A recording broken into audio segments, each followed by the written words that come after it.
मित्रांनो, आपण दिव्यांग आहात, आपल्याला 35 किलो शासनातर्फे धान्य मिळतं. आपल्याला पण मिळतं का ते सांगा. शिवाजी वाडेकर भाऊ हे दिव्यांगासाठी कित्येक वेळेस तर घरपोच पण राशन पाठवण्याचं काम करतात.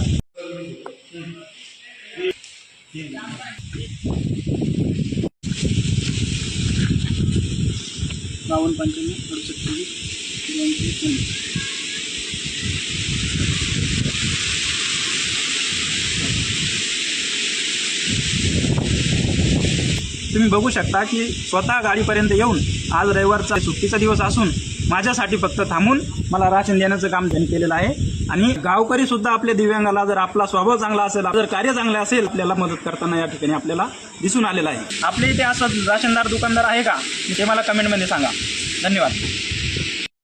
ते स्वतः आले नाही तर मग आपण काय करू ना. पण आता मी एक माणूस सोडित नाही. ग्रुप पूर्ण जांभोळीचा ग्रुप आहे, त्याच्यावर लोकांना माहीत होतं की राशन वाटप चालू आहे, बंद आहे, ग्रुपला टाकतो. आणि एक माणसं फोन बी आला त्याला उघडून देतो मी. तुमच्यासाठी रविवार असून तुम्हाला म्हणून गेलं तर राशन.